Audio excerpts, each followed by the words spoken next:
This is a presentation of Northeast Streaming Sports. I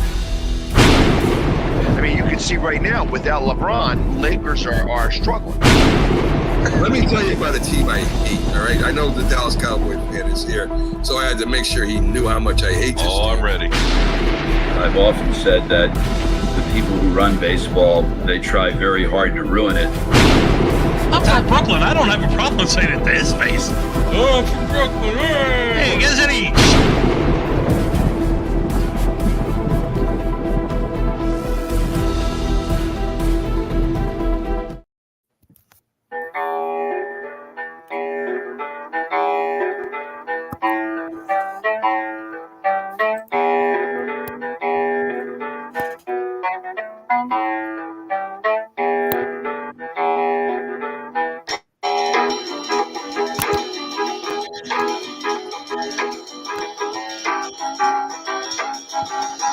Jackson, screwed up.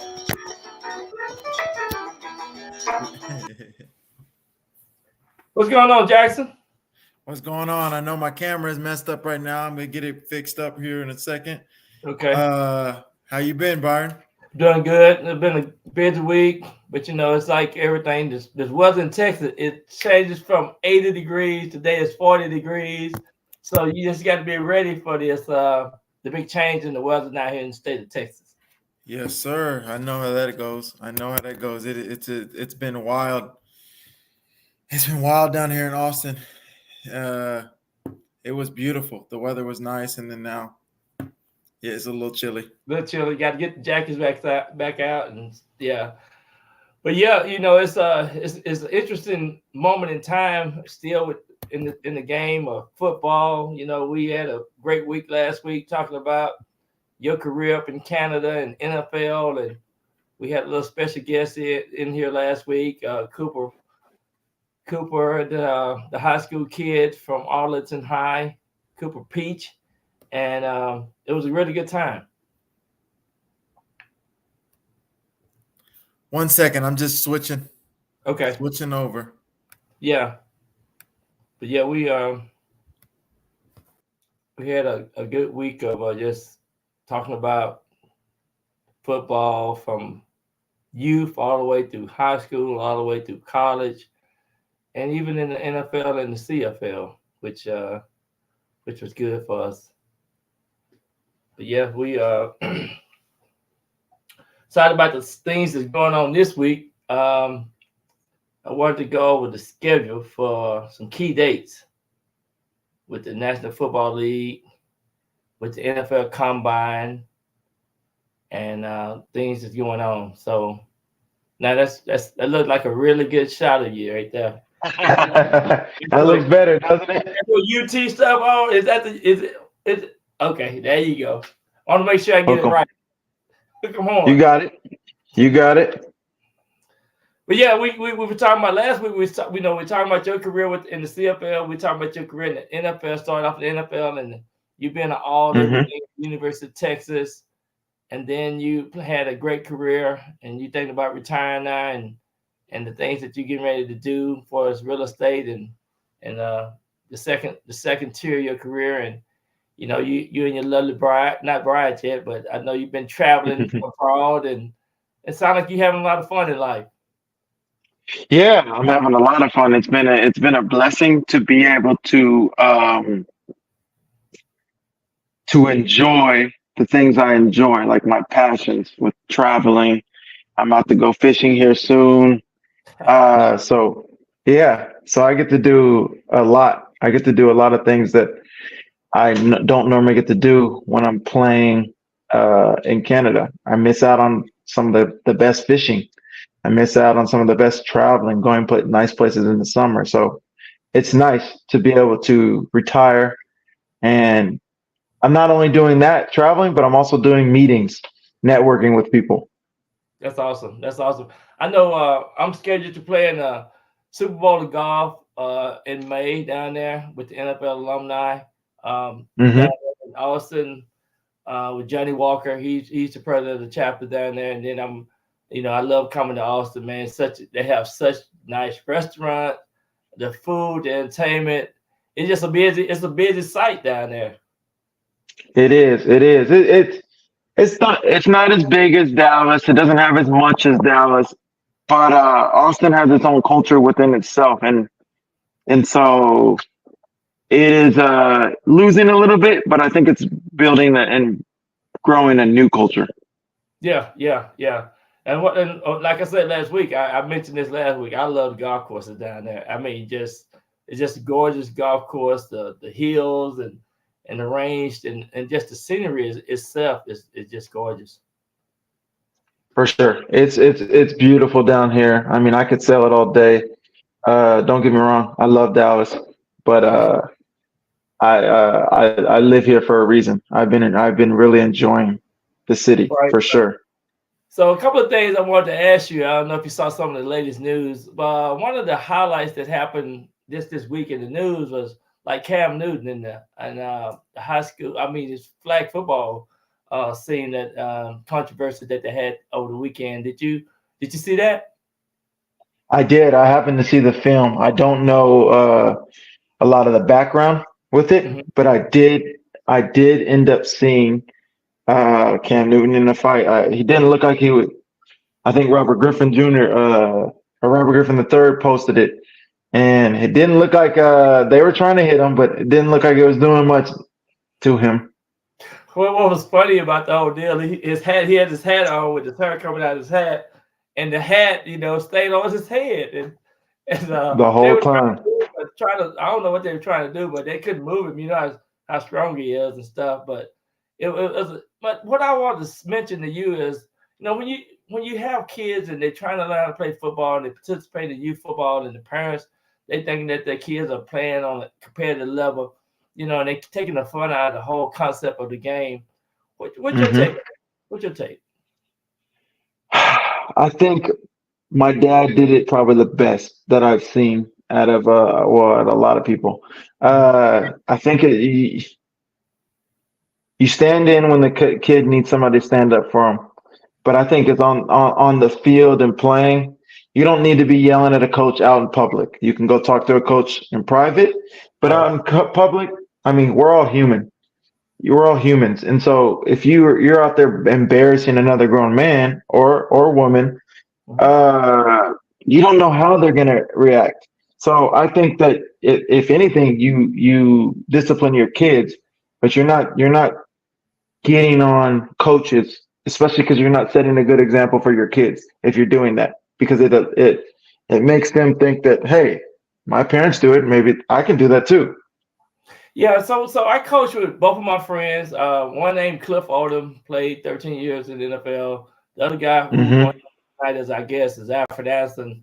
He played 8 years with Minnesota Vikings, and they both have boys. They both had boys. I have girls, and so I didn't get a chance to coach. So they always asked me to coach the offensive coach, help them coach their kids. And one of the things we agreed early on that I will always address the parents. And I always address the parents. And I said, look, if your kid is going to participate on a team, a couple of things I would want you to say yes to. First of all, have them on time at practice. And secondly, never come in and have a conflict with the coaches. Now, those are two things. And they did that. And we had a real good season. We started off losing every game the first year that they played. In the last two games, we won every game because we taught them. It was a process, and we taught the kids the rules, the game, the integrity, the fundamental of football, and they got it. And they became so good. They unstoppable. And so if the parents would just let coaches that know how to coach, get their kids and mold them and shape them, then they'll be so much better. But when you thinking your kids is automatically, I had one parent that I had to address though. One parent, he would his little boy was a running back, and he thought he was like the next Emmitt Smith, and so he'd come in, he'll spike him, he'll have his towel, he'd dress him at the end and dress him right before the game and bring him late. I said, look, man, this is gonna be cut out. I'm gonna set your son on the bench because this is not team. He's not playing National Football League. All this stuff that you're trying to do, it don't make sense to me. So anyway, we agreed to move forward, and the rest is history. But my point is, sometimes the parents, It needs to be taught, and they need to go through some type of learning curve to make sure that they understand what we're trying to do as parents and coaches. Definitely, definitely. I think it's important. I think I'm doing a coaching camp here this weekend on the 2nd and the 3rd. I'm doing one down in San Antonio and one here in Austin for Football University, FBU. And that's the big thing that Anthony Williams, who's running the camp, he's the dad of AJ Williams, who I played with at Texas. He was saying that we want to make the parents happy, but we have to make the experience right for the kid. Like if the kid we're going to try to get all the kids to participate and play as much as they can and do as good as they can and give them the best coaching that they can. But if we have a problem with a parent, he said, let them know. Like he will go talk to them because they should not be getting in the way of our coaching. They shouldn't get in the way of their kids' experience. Yeah, that makes sense. I know Football University have been really, really good program over the course of the years, and I think every parent should look at that program, and because they do have great staff, great leadership, and guys like yourself can be in there to teach those kids the most important things about playing the game of football, which is great. For sure, for sure. I think it's important. I think it's important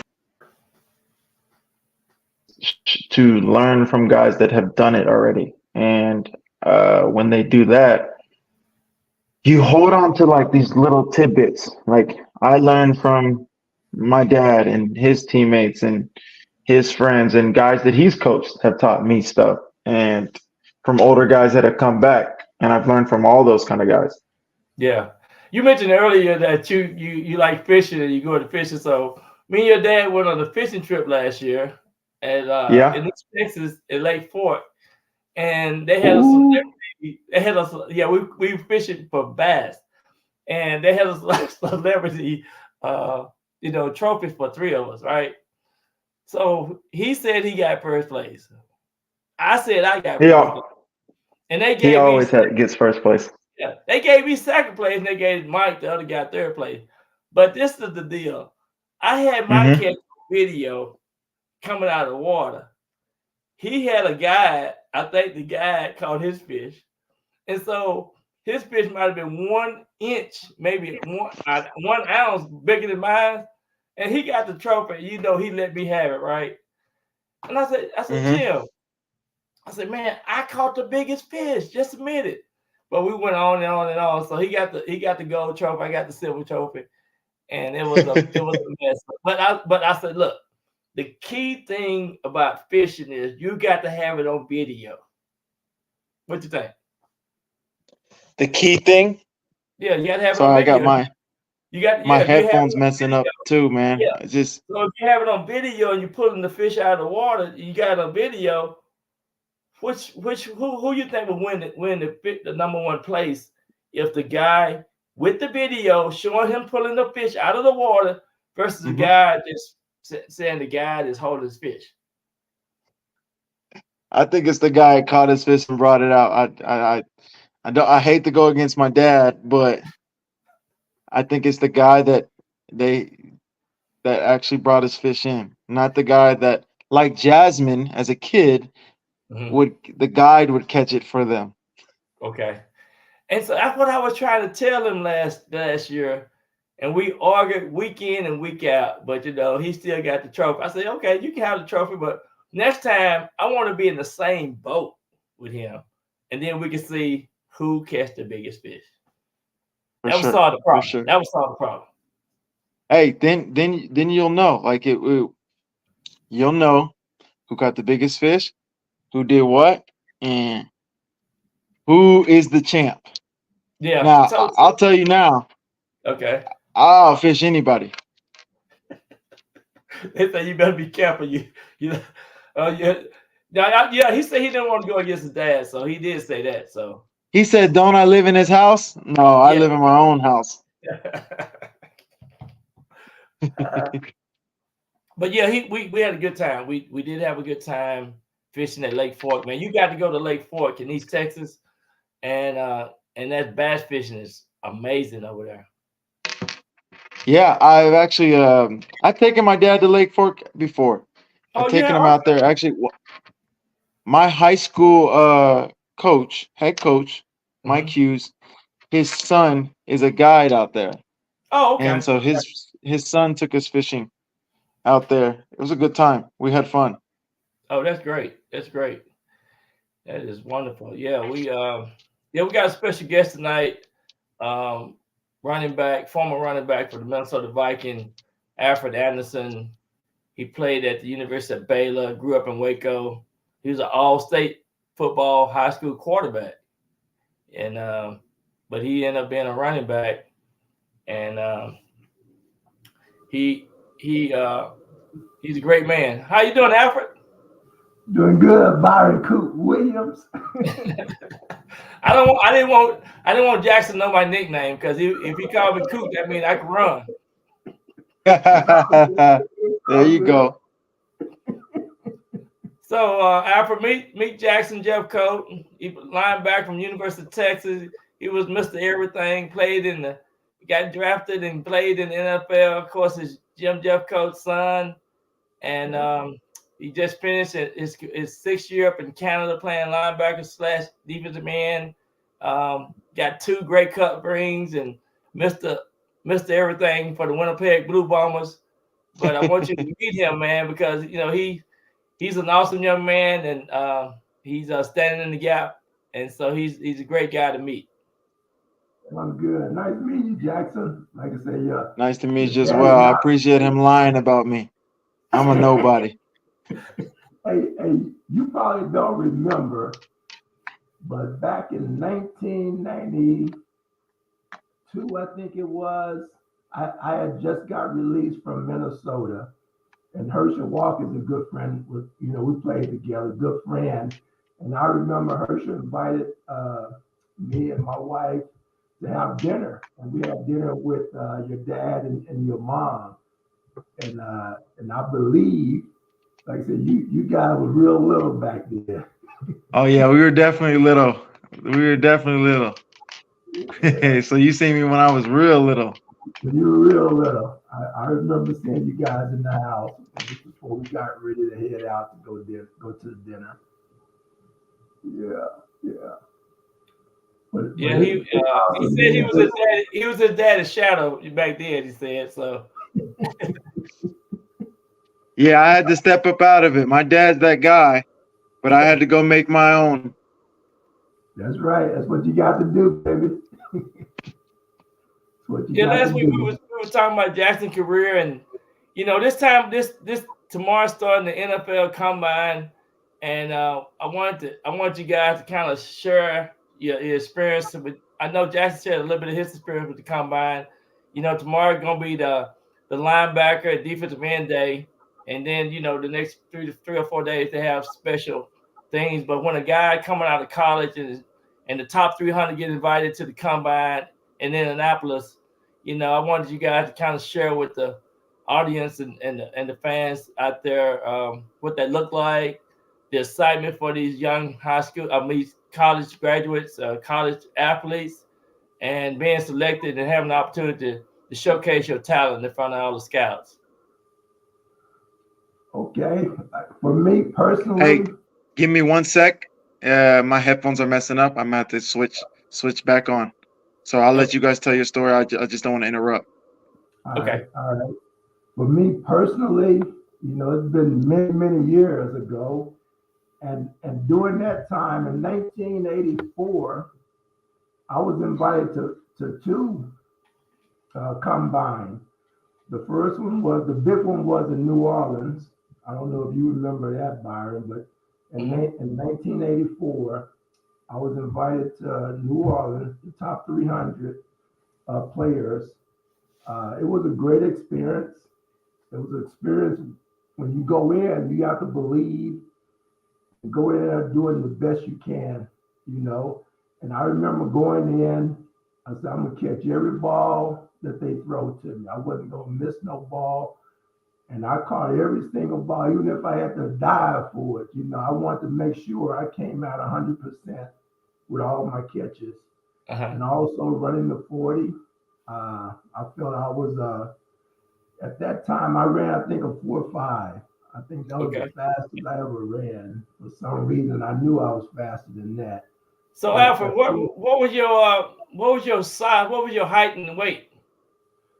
At that point, I was 6'2", 215 pounds. Coming out of Baylor.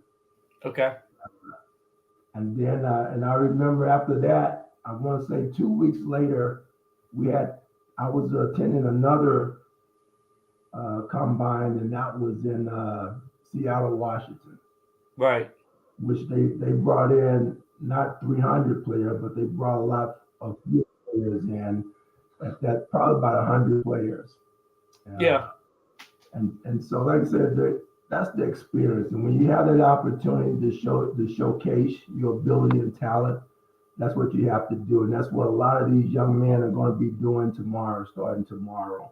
Focusing on, the lifting weight, your 40 time, your agilities, catching the ball, all that good stuff. But that's the fun part of it, especially when you in that top 300.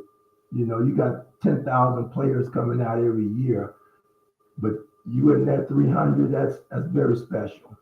Very special, very special. I recall when I went up to Seattle for that combine, it was, I was one of the top receivers coming out, and but we had a class kind of like they have a class this year. We had the top quarterbacks in that class. We had John Elway, Marino, Todd Blackledge, and all those guys came out of that class with Eric Dixon, Craig James, in the class of '83. But yeah, and then on the way back, I got a chance to fly back on the same flight with Tom Landry, and so it was good to meet Tom Landry up close, and I'll never forget this. The 49er coach wrote me a letter and said that thank you for your participation in the camp. Little stuff like that give you even more momentum and excitement to even play on the next level when you get a letter, a personal letter, and you talk to some of the exciting world-class coaches that you're used to seeing on the sideline. Right. And it is awesome, especially as you're growing up and watching these coaches, and all of a sudden now you're right there with them, and it's a great experience just to get to know them, even though you might not play for them, but just to be able to have that opportunity to speak to them and just to be amongst them in the presence of the great coaches and things like that.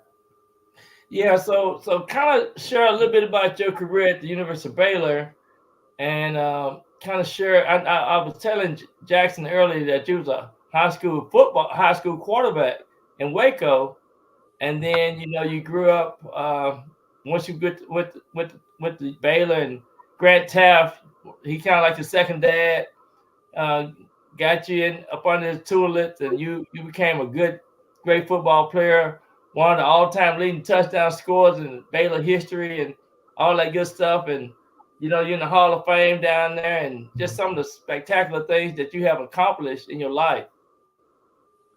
Yeah, it was a great experience. And, coming out of high school, I was the #1 quarterback in the state of Texas in 1979, and was being highly recruited. And during that time, my thought was I was going to the University of Houston. That's where I was going, because they ran the beer. And Coach Yeoman would come out and watch me play. Yeah. And bottom line, I was going to Houston. And sometime in life, you have to make choices in life. And I remember going to Houston on a visit early in the morning. And there was some players picking me up to go meet Coach Yeoman. And as I got in the car, they were drinking and smoking and doing all that. And I'm thinking to myself, like, man, that's not me. I didn't want to be a part of that. And I remember going back to Waco from Houston. And that Monday afternoon after school, Coach Taft came over. And he said, Alfred, how was your trip? I said, well, coach, it was okay, but you know what? I don't think I'm going to Houston. And that's all he wanted to hear. Baylor was like my second choice. Okay. And so I said, Coach, I'm thinking about Baylor. And Coach Alfred is so slick. What he does, he gets on the phone and calls Dave Campbell. Dave, Alfred. And so I'm talking to Dave, and he said, hey, Alfred, what's going on? I said, well, Mr. Campbell, I think I'm going to go to Baylor. I didn't say I was going to Baylor. I said, I'm thinking about it after my trip from Houston. And so next thing I know, before I could walk out the room with Coach Taft and tell him goodbye, it was all over the wire. Alfred Anderson has committed to Baylor University. I said, oh, man, I didn't say I was going to Baylor. I said, I'm thinking about it. And so after I saw that and heard, I said, well, I guess I'm going to Baylor. Hey, that was really good. That's a good story. I love that story. You know, in high school, we had two speakers, my junior and my senior year. One was Robert Newhouse from East Texas. He went to a school called White House over there in East Texas. And then the other speaker was Grant Taft. You're talking about two dynamic speakers, and I got a chance to hear him up close. So I know exactly what you're talking about when you talk about Coach Taft and the way he put everything. And I know he was like your super dad. I mean, you guys talked and had a relationship like no other. Absolutely. And I knew by being recruited by the head coach, I know whatever he said or told me is true compared to assistant coach. So they can tell you anything they want to tell you just to get you, to commit. And so Coach Taft and I always had that special relationship, like you mentioned. He's definitely a father figure for me. Yeah. And he just motivates you the way he speaks. And also, Mike Singletary came over to my high school and spoke. And I remember to our team, I said, man, I want to be around guys like that, you know? And so that was another motivational point for me to be able to play with Mike Singletary, to play with other Christian brothers and attend a Christian school. Yeah. And let me ask you a question. So Mike Singletary was known for splitting up helmets and things. Did he split up a lot of helmets at Baylor while he was at Baylor? He did. As far as the story goes, that he did crack helmets. And I remember as a freshman, we would get ready to run a play. Yeah. And all of a sudden, Mike Singletary knocked the center down. He said, don't say nothing. Don't say nothing. And I'm back there like, man, what's going on? What's up with him? And so I was just thankful that I wasn't getting the ball on that play, That was almost an introduction to a freshman saying, you better not come my way. Yeah, absolutely. Because I'm tripping like, man, what happened? What? And he knocked the center down. He fell to the ground and told the whole offensive line, don't say nothing. That was a meaning moment. That was a moment in time. So Alfred, you went on and got drafted by the Minnesota Vikings, and you played for the great Coach Bud Grant, right? Yes. And talk a little bit about your Minnesota days. Well, when I first got to Minnesota, I remember on draft day, I get a call from Kansas City Chiefs. They said, hey, Alfred, this is the third round. And at this point, there was only one running back taken in 1984. And that was Greg Banks? Greg. Played with Buffalo Bills. Okay. He went in the first round, and he was the only running back in the first round. And after that, third round, all the running backs started being drafted. And so I got a phone call from Kansas City Chief, and he said, hey, Alfred, if you're around when we pick, we're going to draft you. I said, okay, cool. So I'm waiting. All of a sudden, I'm watching TV, and all of a sudden on the screen, Kansas City just drafted Herman Hurd. I said, Herman Hurd? Who is Herman Hurd? I said, they said they were going to draft me. And so at that point, you know, all that hype just left, just went away. Yeah. And then about 5 minutes later, I get another call. My sister said, my nickname is Hokey. She said, Hokey, telephone. I said, who is it? You know, at that point, I was done with it, you know, because them jokers, Kansas City didn't draft me. Yeah. And so she said, they said Minnesota. I said, okay. So I get on the phone, and there was Les Steckles. Yeah, Les. Yeah. Les was the receiver coach before Bud retired. And Les became the head coach. So Les called me. He told me, he said, hey, you know, we just drafted you. So we're looking forward to you being a part of the Minnesota Viking family. And I said, okay, coach, that's cool.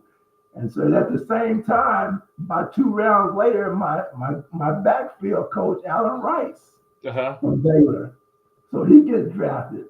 So I was happy because now I got my teammate, my buddy, running back buddy, going to Minnesota as well. So the first year I get there, Les Steckles in minicamp, Les Steckles say, hey, Alfred, when you come back, if you don't be starting, you're gonna play a lot. And as a rookie, that's all I wanted to hear. Yeah. And so I went back and said, man, he said, I'm gonna play a lot or I'm gonna start. And so that was my motivation. And so I ended up starting after the second game, and I started the whole season. And then I signed a 1-year deal in 1984. Okay. But anyway, Les was my first coach. And then the second year, Bud Grant came back. Okay. And so I was able to play for Bud Grant. And Bud is a very unique person. He's not personable. And it took me about halfway through the season before Bud spoke to me. And I remember I was on one knee and he came over and said something. And I started smiling. I said, well, I guess he liked me. But like I said, Bud wouldn't say nothing to you, especially if you were young, rookie. Yeah. He only talked to the veterans. Okay. Yeah. And then, so I played 1 year under Bud, so that was a great experience. And then Bud retired, and then our offensive coordinator, Jerry Burns, had been there for 20-some years. And so he became my head coach for the last 6 years. And we call him Burnsy.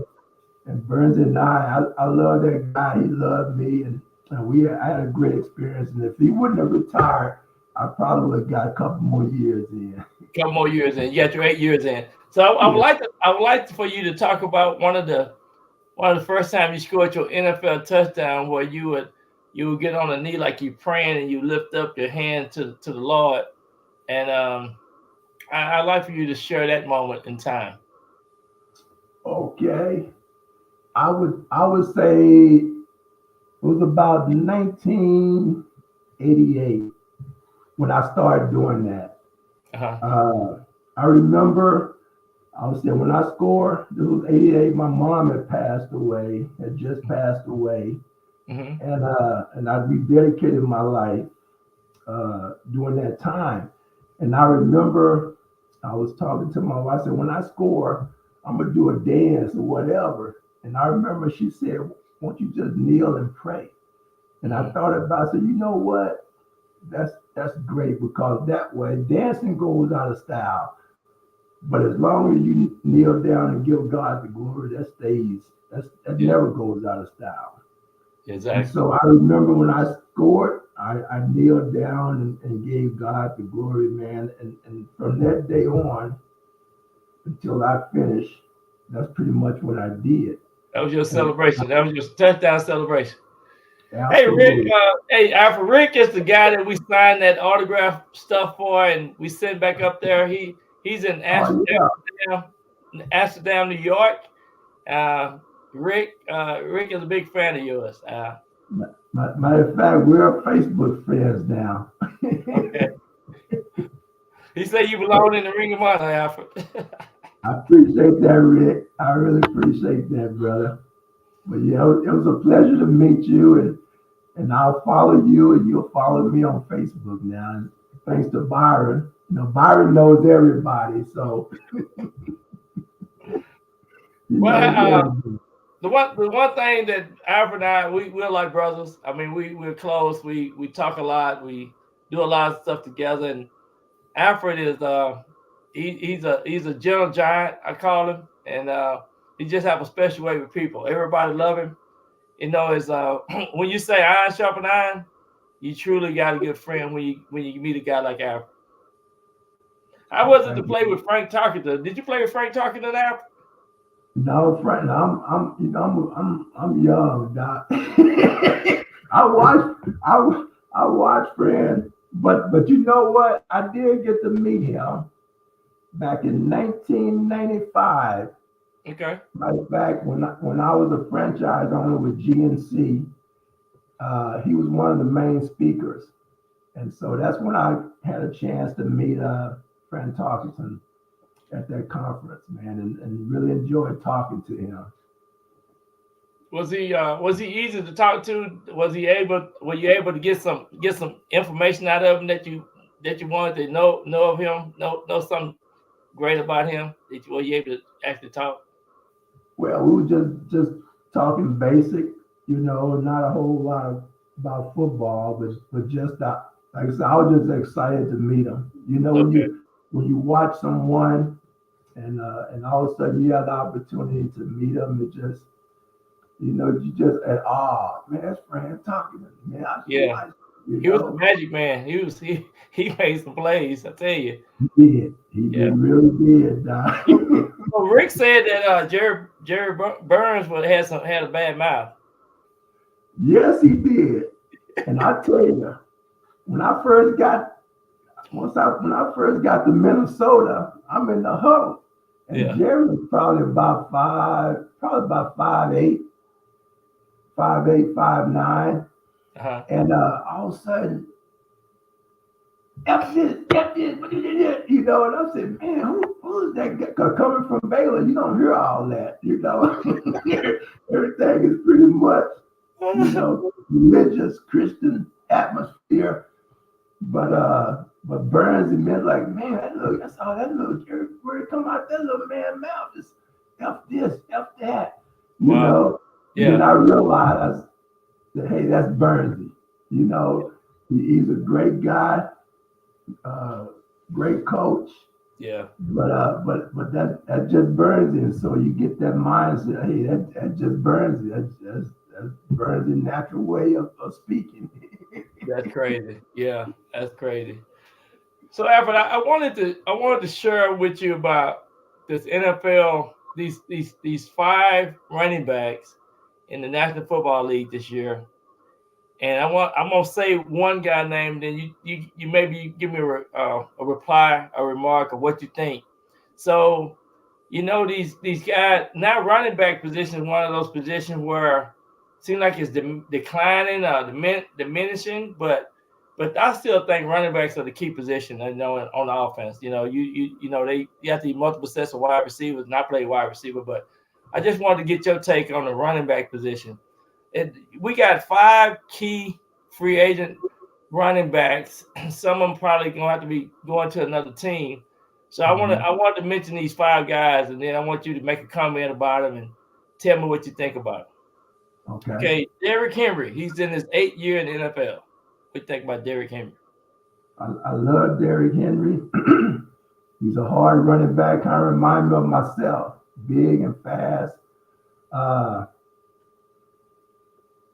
He can pretty much do it all. Run the ball, catch the ball, and don't get in his way.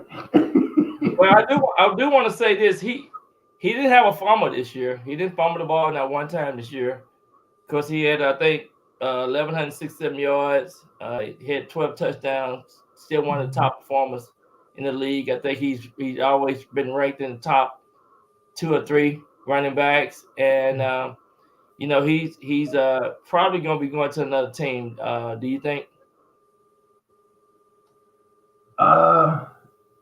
Nowadays, when we played, you pretty much there your whole career. But now, because of the salary caps and things like that, a lot of times you might get a running back 4 or 5 years or less, because now, the team can't pay you. And so they have to go somewhere else where the salary cap is higher, where they get paid more. Yeah. But,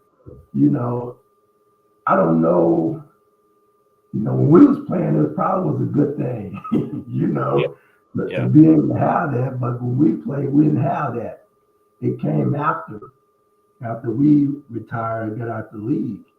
But it's so hard to keep up with players these days, because they can be here 1 or 2 years, and the next thing you know, they're somewhere else.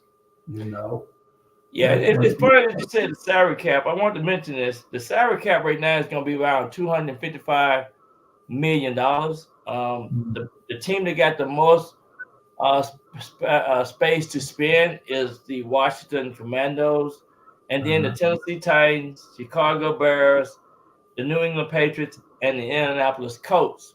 Those are like the top 5 that have some extra money that they can spend and maybe sign some key players in the free agency. So the salary cap is a key figure of what's going on with trying to sign some good players to come in and really position your team to make that playoff run. Right. And then, the next player I want you to talk about is Saquon Barkley. What do you think about him? He's going into his 6th year. I think he'll put in 6 years. What do you think? I like him. I know the last 2 years have been real difficult. Last 2 or 3 years have been difficult with injuries. But he's a great player. He's another great player. Like I said, if we can keep him healthy, the Giants would do much better. Would do better with him in there, because he's a playmaker. He makes good plays. But I think they need to keep him. They need to try their best to sign him. They should have signed him last year, but they went all out and signed Jones. But I just think that Saquon is the heartbeat of that offense for sure. Absolutely. I totally agree with you there. So we do have a case here with a fifth year player called Tony Pollard with the Dallas Cowboys. What do you think about Tony? I love Tony, man. I love Tony. Like, he should have been starting 4 or 5 years ago. Probably after Zeke's 2nd year, I think. He should have been in there starting. But like I said, he's in that situation, and he wants to make more money. Since they didn't protect him, he's ready to go check out the field, see what else he can make. Okay, and the next player, he'll play 5 years too. His name is Josh Jacobs. What do you think about Josh with the Raiders? I haven't watched a lot of Josh, probably since he's been in the league, because I don't really follow the Raiders that much. But I'm sure is his contract is pretty much up right now. Yeah, I think they put him on the franchise tag last year, and he played out. And I think this year he can maybe have a little bit more time to explore his chances of getting signed elsewhere. So and I think that's what's happening to Pollard as well. Yeah. And the last guy I want to talk about, the guy that I met at the NFLPA, he's with the Chargers. His name is Austin Eckler. Okay. Yeah, he's been having top numbers the last 3 or 4 years. Been doing an awesome job. But he did have some injuries this year, but he still got over 1,000 some yards. Yeah. And in fact, all of these guys I just mentioned, these 5 running backs, they all got over 1,000 some yards. And I just think the running back position have been devalued just a little bit in the National Football League since they've been running those OPAs and all these run option. But all of these running backs, every last one of these running backs I just mentioned, Derrick Henry, Saquon Barkley, Tony Pollard, Josh Jacobs, and Austin Eckler, all of these guys can catch out the backfield. Yeah, that's the key with running backs. You got to be able to block, you got to be able to catch, and be able to run. If you can do all 3 of those, then you're in great shape.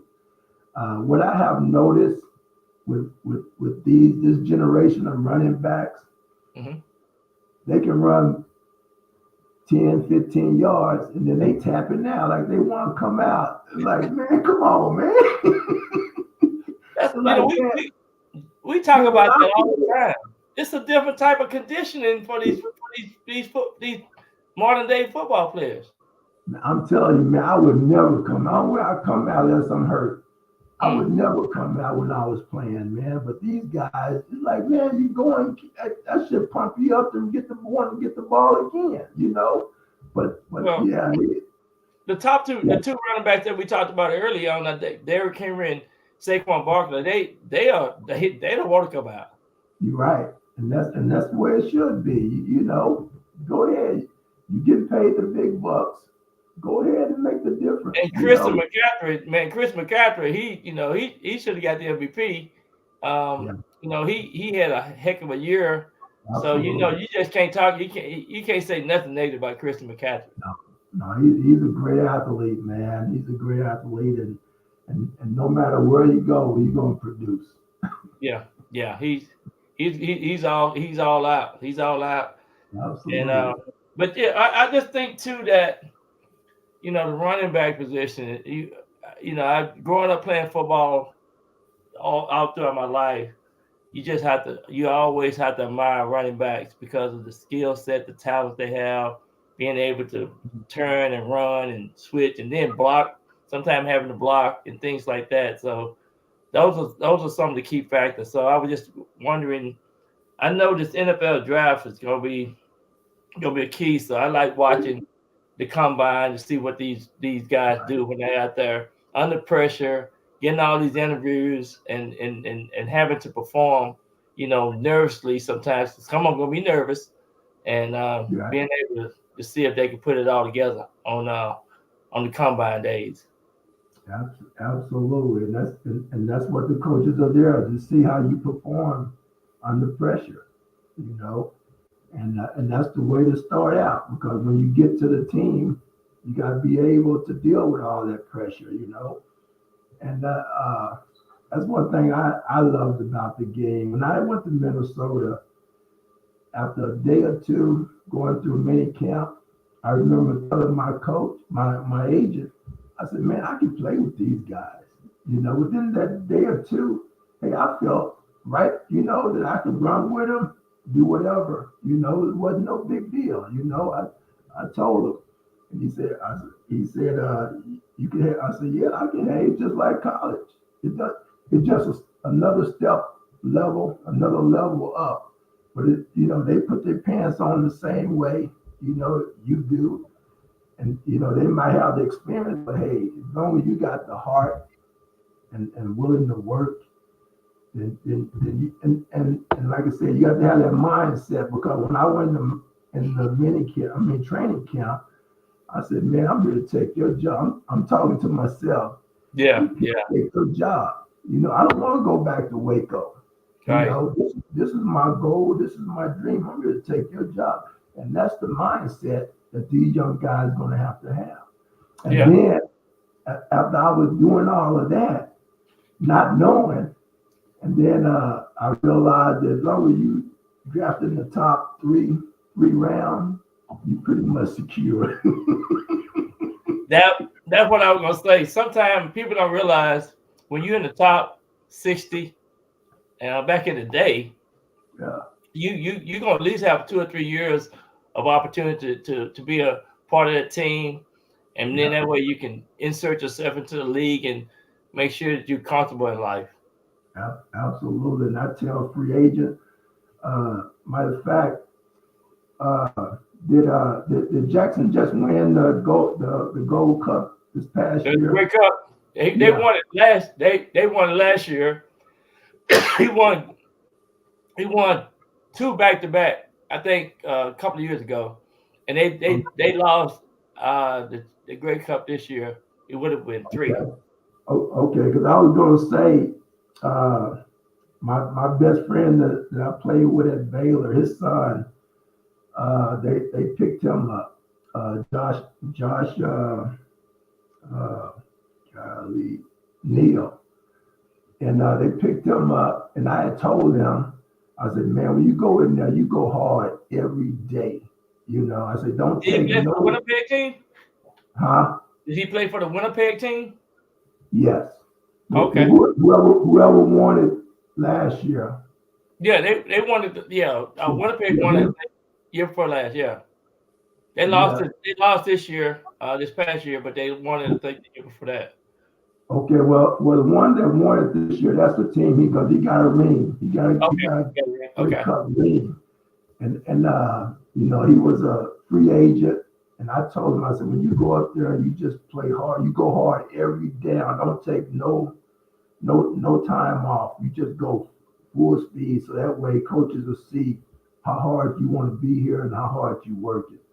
I know one thing, when you play football in Canada, you better be in good shape because there's only 37 guys on the roster. So you be doing some running up there. That's what I'm going to get. Lineman. Huh? I said he's an offensive lineman. He played tackle and guard at Arizona. Okay. Yeah, but you know, you in and off that field, you know, 2 down, 3 down. If you ain't make the first down, you know, hey, how you doing? How you doing, Carter? But yeah, you have to be in shape up there. I was just gonna talk about some of the things that you do also now, Alfred, with the NFLPA chapter. You know, how you doing, Sonia?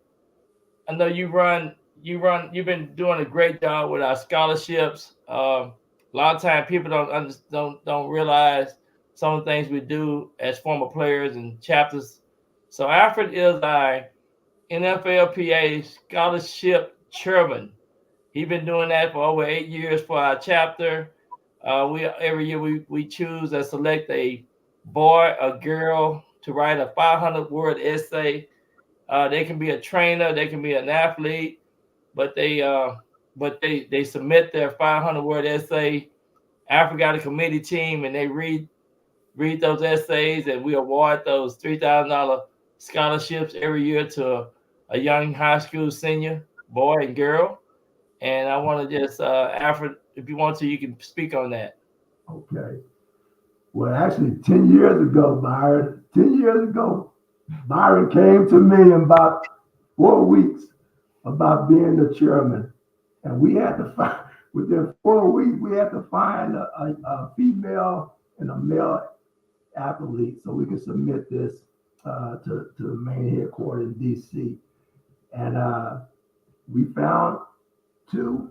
And from that day on, we've been a part of this and helping young athletes continue their dream of you know, going to the next level, going to college, and motivation of getting a degree and making the best. And these scholarships have really helped the people over the last 10 years, well, not 9 years, and actually we'll find out 1st of May, the winners of this year, last 2023 and 24.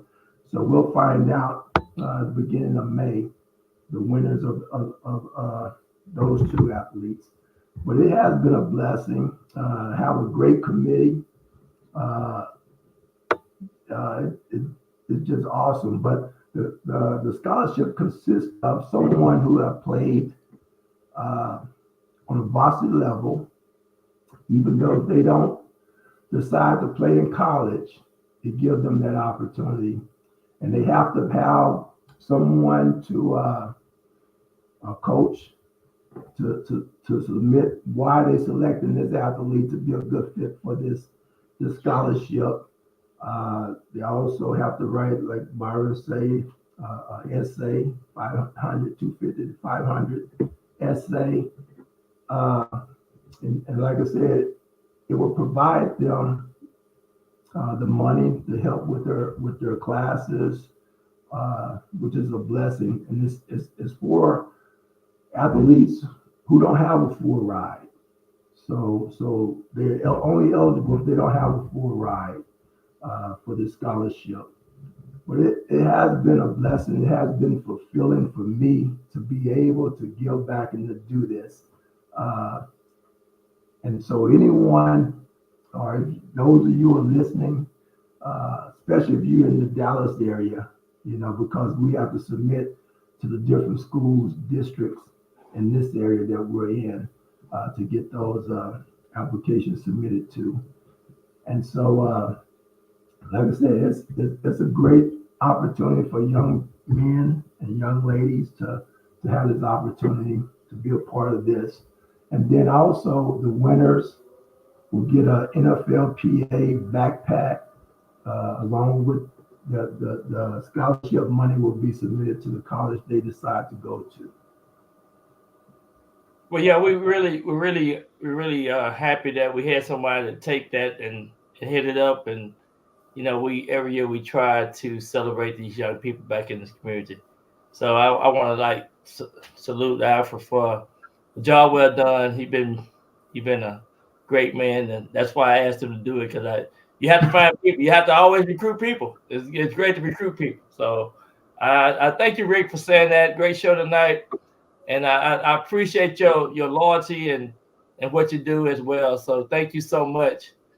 We have some great guests coming on, and people are making comments. And thank you, Sonia and TD and all the people that's out there. We really appreciate you guys. We can't do this without you. We got to support each other's shows and stuff. So I really appreciate that. So one of the things I want to do is just go real quick before we close out. Starting tomorrow, we got the NFL Combine. With all the college players, the top 300 college players in the country. It's going to be fun to watch it on the NFL Network. We also have in early March, they have what they call the college pro days, where they go into all the different universities. They have pro days, so they get to see kids, young men up close throughout between now and April, when they will have the draft. And the draft this year will be in Detroit, and that will be in April. And so be looking out for that. And then on March the 13th, of course, they started the free agency. I will be going to the NFL PA convention in Phoenix, Arizona, March the 8th through the 11th. We'll be there with the current players and the retired players. We'll be talking about benefits, policies, things like that. So there is life in the off season for football players. And I just thank everybody that's out there that's watching football. Thank you guys for being a fan. Thank you for supporting the players across the country. And that's what Alfred and I do. We've been pointing to our young men to keep them focused on reaching their goals, whether it's football, attending college, and going beyond what they need to do with their dreams. So anything else you want to say, Alfred, before we close out the show? Hey, thanks for inviting me to your show, Byron. Really enjoyed it, brother. Yeah, we have a good time. Alfred and I, we do a lot together. Another thing, too, this year is going to be my 30th year to do my football camp. Alfred have probably been down there 28 years. He's been busy here lately, but he's always been down there. And sometimes he might come just for the football camp and turn back around. That's what kind of friend I have in Alfred. So I really appreciate him, his commitment, and some of the things that he do behind the scenes that we know that we always there for each other. So I really want to appreciate you, Alfred. You want to say anything about the people in Texarkana, my hometown?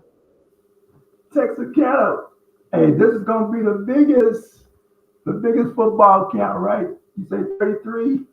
30 years. 30 years. 30 years. So we're bringing everybody back for that one, baby.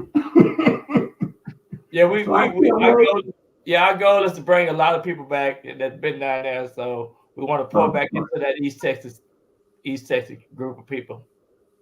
Yeah, absolutely. I have a great time when I go to Texarkana. He's so food, y'all. African eat. Great place. You can eat them up. Absolutely. Well, Alfred, I want to just thank you for coming on. Jackson didn't get his headset plugged up good, but hey, we got a great team here, and we just thank everybody for watching our show. The Talking Shop We're gonna continue to move forward, and thank you guys for supporting us. Alfred, thank you for being here, man. You just a joy to talk to. You're welcome, my brother. Always. God bless you, Doc. All right, thank you, everybody. Have a good night.